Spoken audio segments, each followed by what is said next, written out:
J'ai choisi en tant que titre l'évolution des rites funéraires en Europe au XXIe siècle et leur interprétation par rapport au changement des mentalités d'aujourd'hui.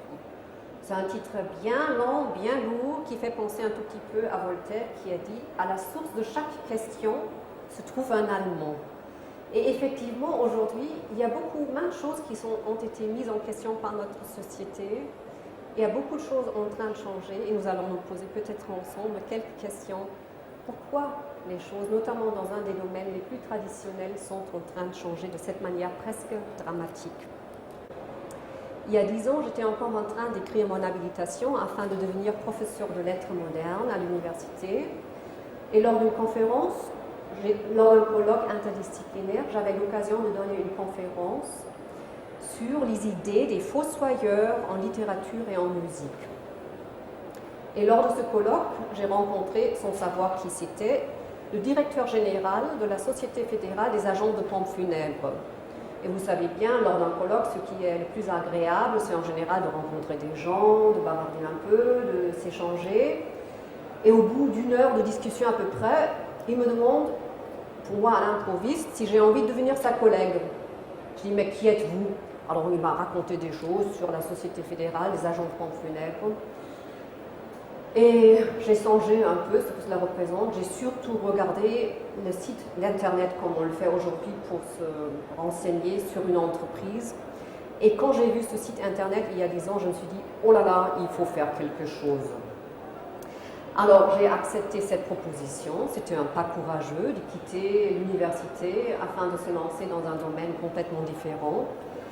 Et ça m'a permis, lors de la dernière décennie, d'être à la fois rédactrice en chef de ce magazine, le Stattungskultur. C'est le magazine de la Société fédérale des agents de pompes funèbres en Allemagne. C'est un mensuel. Et j'ai organisé beaucoup de colloques interdisciplinaires. Sortant de l'université, ça m'a fait très plaisir de mettre en contact à la fois les académiques et les agents de pompes funèbres. Et je me suis toujours demandé, mais qu'est-ce qui est en train de changer? Pourquoi? Et j'ai constaté, ça c'était en 2003, que pendant très longtemps, pour ne pas dire pendant des siècles, c'était les églises qui étaient responsables pour les grands rites de passage, à savoir le baptême, le mariage et l'enterrement. Et aujourd'hui, ce n'est plus le cas. Au moins en Allemagne, nous avons presque une situation de concurrence entre les prêtres et les agents de pompes funèbres. Parce que quand quelqu'un meurt, on n'appelle plus en premier un prêtre, mais plutôt un agent de pompes funèbres. Et ça s'explique parce que nous avons entièrement perdu l'expérience, le savoir, comment traiter un défunt. Nous n'avons plus d'expérience et c'est quelque chose qui fait peur. J'ai constaté également que la musique de deuil a joué toujours un très grand rôle. Il y avait des marches funèbres pour accompagner les pas quand quelqu'un a suivi un cercueil. De nos jours, lors d'un enterrement, ce n'est pas forcément la musique de deuil qu'on peut écouter, mais la musique de pop, la musique rock, parfois aussi la musique de deuil, mais ce n'est plus forcément des chorales, c'est plus forcément des chants qu'on chante ensemble. Et j'ai publié 6 CD avec la musique, soit la musique de deuil, soit la musique qui porte sur le sujet de la mort. Et ce qui est intéressant, ça reflète tout ce qui se passe dans le domaine de l'enterrement, des rites, ne reflète que les changements de notre société. Et il y a énormément de choses mises en question, comme je viens de dire. Et aussi pour la musique, c'est un processus d'individualisation, on pourrait dire. On peut choisir la musique favorite du défunt, et ça peut être la musique pop, et pas forcément une chorale. Après, je me suis demandé comment ça se fait qu'à la fois les fossoyeurs, et j'ose faire maintenant la liaison, et les agents de pompes funèbres n'ont pas forcément la meilleure réputation dans notre société. Parce que ce sont ceux qui ont l'expérience très particulière. Et autrefois, il y avait beaucoup de personnes qui avaient un rapport avec la mort. Je vais y revenir et vous montrer également les images. Et j'ai fait une exposition, il y a un musée de l'art funéraire à Kassel en Allemagne, sur tous les métiers qui avaient un rapport avec la mort et qui ont été montrés dans l'histoire de l'art. Et j'ai publié également ce livre. Un autre colloque a porté sur les cimetières des animaux domestiques et les cimetières des êtres humains, parce que j'ai constaté que les tombes des animaux domestiques parfois sont nettement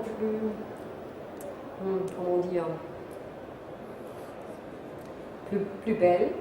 Un des agents pompes funèbres a dit, quand on marche ou quand on traverse un cimetière des animaux domestiques, on constate que tous les êtres qui y ont été enterrés ont été aimés. C'est triste quand on entend ça, parce qu'effectivement, j'ai toujours aimé faire des promenades sur les cimetières, partout. Quand j'ai fait un voyage, je me suis toujours promenée sur les cimetières. Bien sûr, sur le Père-Lachaise à Paris, sur le fameux cimetière Ohlsdorf à Hambourg, et dans les autres pays également. Et nous vivons actuellement un changement dramatique. Je vais vous donner quelques raisons aussi pourquoi ça se passe comme ça. Alors, le livre existe heureusement uniquement en allemand. Et ce qui était intéressant, les médias, ça avait une résonance médiatique énorme. Parce que quand on fait la comparaison entre les cimetières des animaux et les êtres humains, on se rend compte à quel point nous sommes en train de perdre des rites et aussi la valeur de l'enterrement. Un autre colloque a porté sur une question plus drôle. La question était de savoir si les agents de pompes funèbres ont le droit de faire de la publicité. Et étroitement lié à ce colloque était une compétition, même deux compétitions. Donc les agents de pompes funèbres qui ont fait de la publicité pouvaient envoyer soit une affiche, soit une annonce. Il y avait une deuxième compétition pour les étudiants du marketing. Et imaginez-vous, il y avait 330 affiches qui ont été envoyées pour cette compétition. Et bien sûr, il n'y avait qu'une toute petite minorité dont on aurait pu se servir vraiment pour faire de la publicité pour des assurances de prévoyance. On ne fait bien sûr pas du marketing pour l'enterrement, mais pour les assurances de prévoyance. Ça avait également un succès médiatique énorme.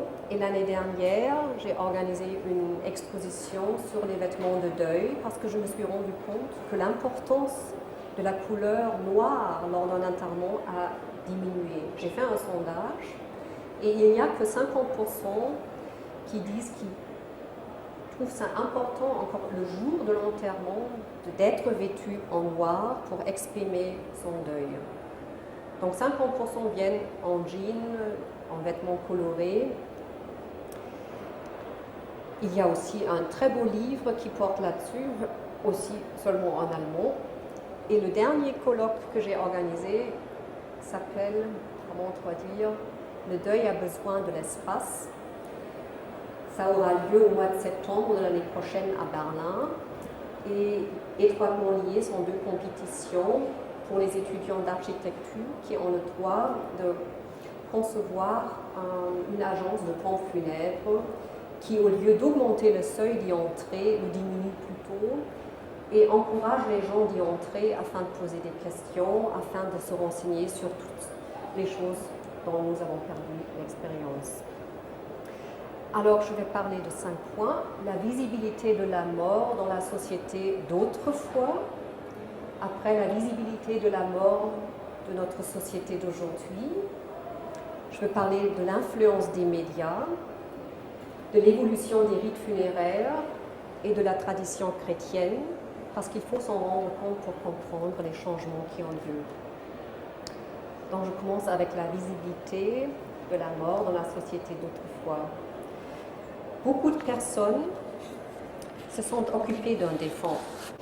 La communauté des proches et des voisins, des prêtres et des nonnes, avec l'expérience de ce qu'il fallait faire au moment de la mort avec le défunt, à savoir le laver une dernière fois, l'habiller une dernière fois, le peigner une dernière fois.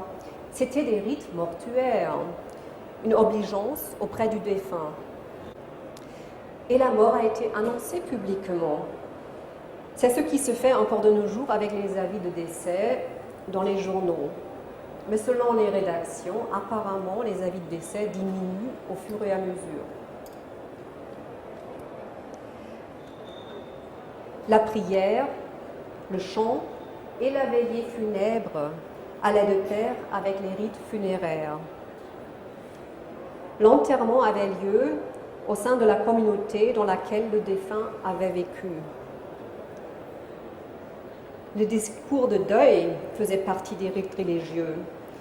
Et c'est de moins en moins le cas de nos jours.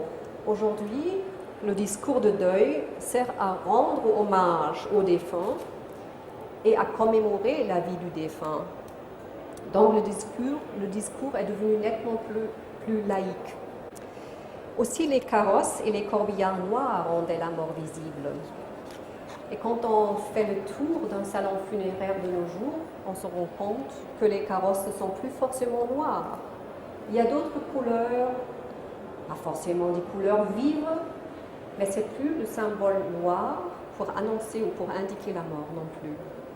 Les corbillards signalaient aux passants le décès d'un membre de la communauté.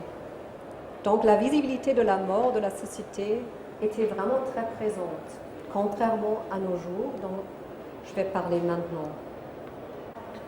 Alors ça, par exemple, c'était l'enterrement du pape qui a été transmis par la télévision. Bien sûr, à ces moments-là, la mort est visible. Aussi, quand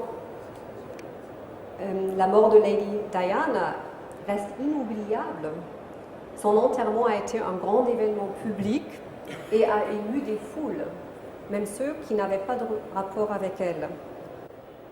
Robert Enke, un gardien de but et un des stars du football, s'est suicidé en 2009. Les funérailles au stade de foot ont également ému ses supporters. Le fait que les funérailles ont lieu dans un stade de foot reflète le dynamisme de l'individualisation progressive de tous les domaines de la vie. Même un des domaines les plus traditionnels, comme l'enterrement, est en train de changer radicalement. Un tel événement aurait été incroyable, inimaginable au XXe siècle, je dirais. Tout ce qui change avec cette envergure se passe depuis le début du XXIe siècle. D'un côté, nous avons perdu plus ou moins le savoir et les expériences du traitement rituel d'un défunt. C'est dû entre autres au fait que nous avons délégué de plus en plus ces devoirs aux spécialistes, à savoir les agents de pompe funèbre. Quand quelqu'un meurt de nos jours, les proches appellent en général d'abord un agent de pompe funèbre. Autrefois, c'était plutôt le prêtre, puisque le salut de l'âme était primordial. La mise en prière avait lieu autrefois à la maison. Cette tradition avait une grande importance pour la psychologie de deuil, afin de comprendre la mort.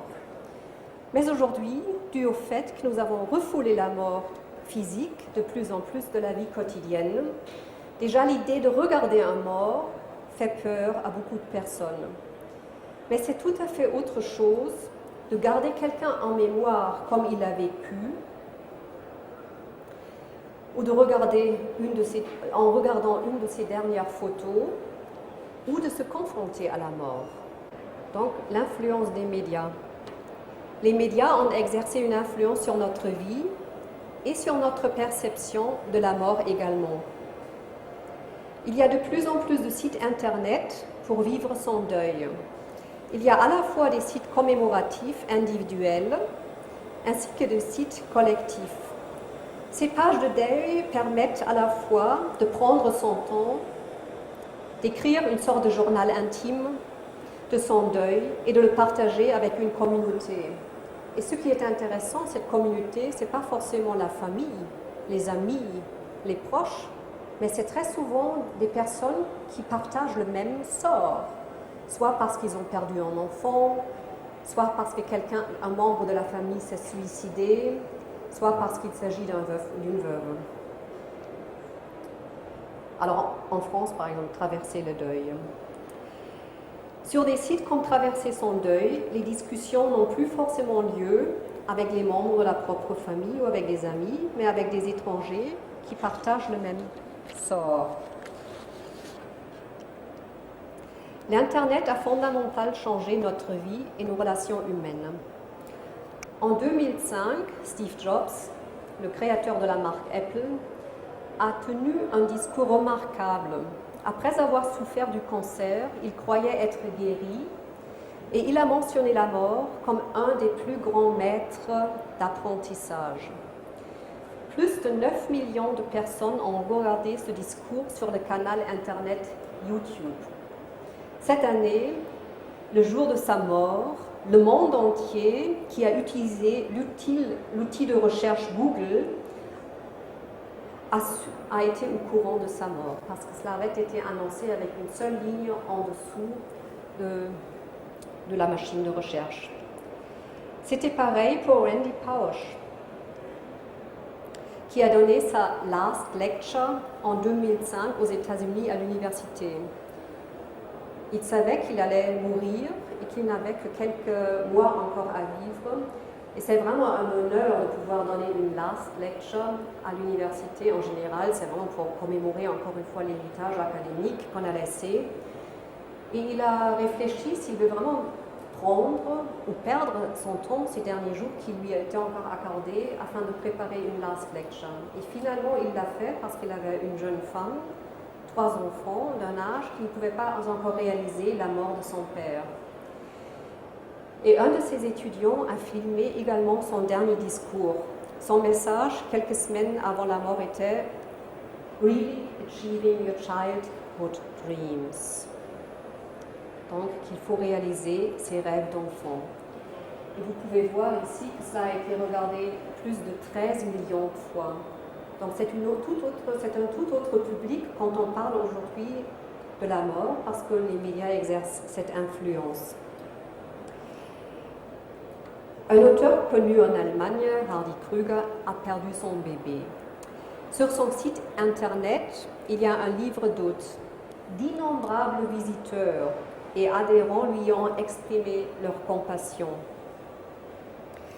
Et quand on met sur le canal YouTube, par exemple, le terme de l'enterrement, on trouve plus de 8000 films où on peut assister aux enterrements des personnes qu'on n'a pas connues, parfois bien sûr des personnes très connues comme Michael Jackson, d'un maire d'un village. Ça dépend uniquement de ceux qui vont mettre le film sur ce canal. Et on peut assister aux obsèques des autres par les médias. Il y a aussi des pages commémoratives sur des pages comme Facebook. Et pour boucler la boucle, la présence physique du défunt a presque disparu en réalité parce que la plupart des personnes ne meurent plus à la maison, mais à l'hôpital ou dans une maison de retraite. Tandis que la mort nous occupe tous les jours dans les médias de manière virtuelle.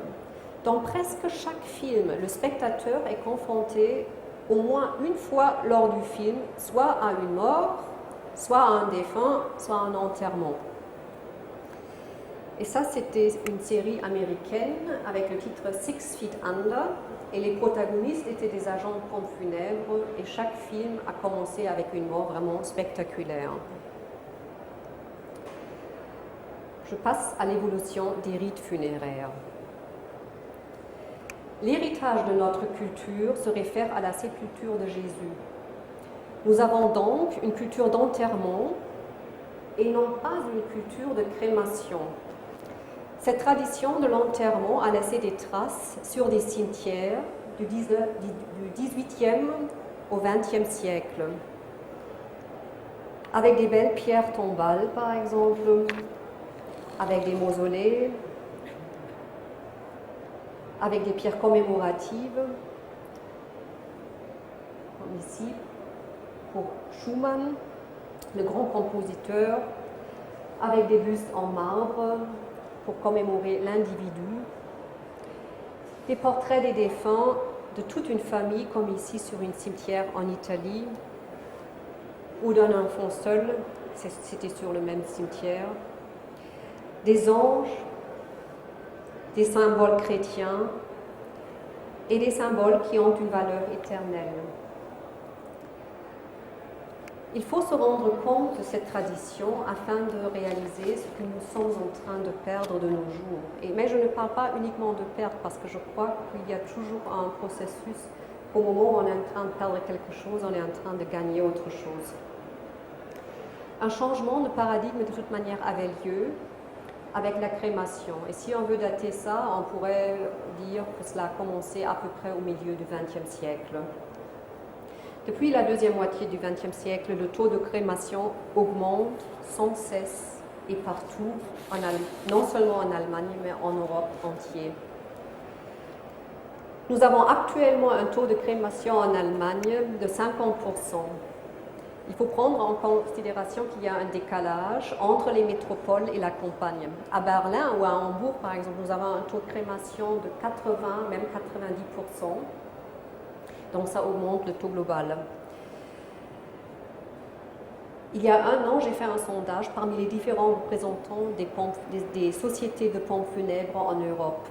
Et on peut constater que le taux de crémation augmente partout en Europe. Et dû à la crémation, nos rites funéraires changent également.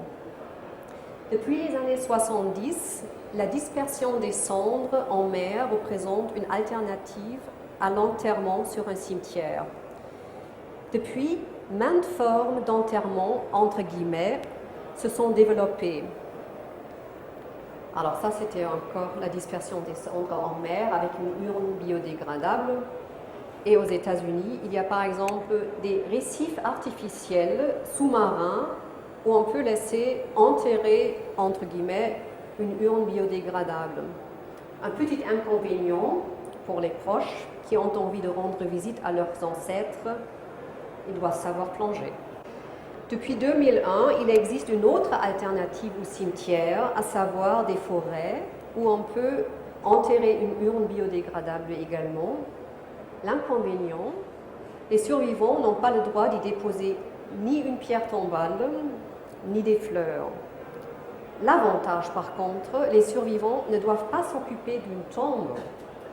Une des marques s'appelle Friedwald, en anglais Eco-Eternity. Et il ne reste, comme vous pouvez le voir, qu'une petite plaquette avec les dates de naissance et de mort du défunt, avec son nom et à la limite une petite citation, soit philosophique, soit littéraire. Ce qui est très intéressant quand on compare cet endroit d'enterrement avec un cimetière, il n'y a pas de lisière, donc il y a des familles avec des enfants, avec des chiens qui se baladent, qui se promènent.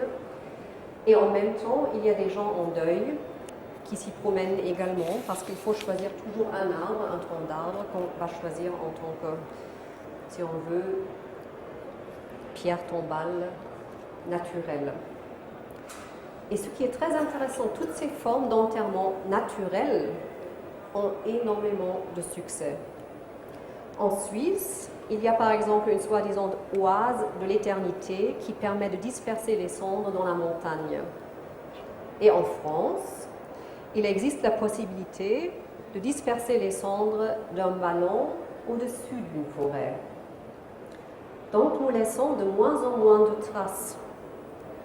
En Allemagne et aux Pays-Bas existent des gazons où on peut disperser les cendres.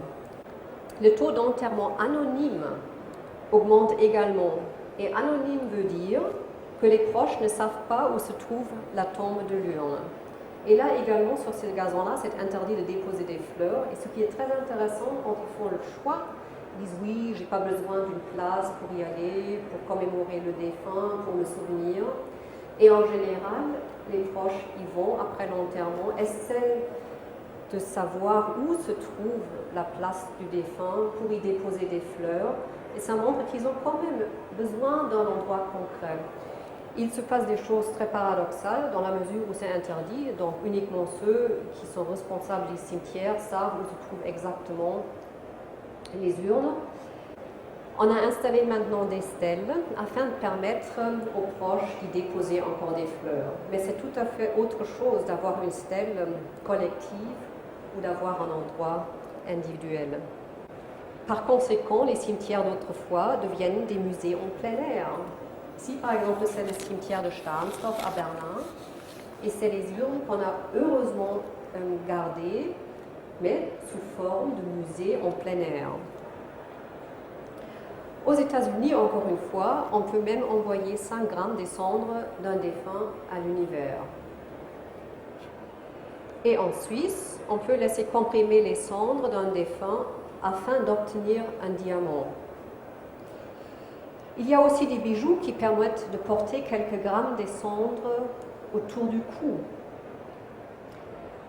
Et une entreprise anglaise offre la production de disques vinyles à base des cendres. Alors attention à l'humour anglais. Je ne sais pas si ça existe réellement, mais j'ai trouvé ça sur un site internet.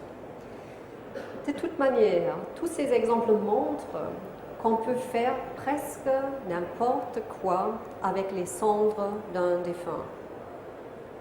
Le corps d'un défunt, il fallait l'enterrer, mais apparemment, les cendres ont une autre valeur. Donc l'homme ne doit non seulement songer à la question s'il préfère un enterrement ou une crémation, mais aussi à la question ce qu'il faut faire avec les cendres après la crémation. Je reviens donc à la tradition chrétienne.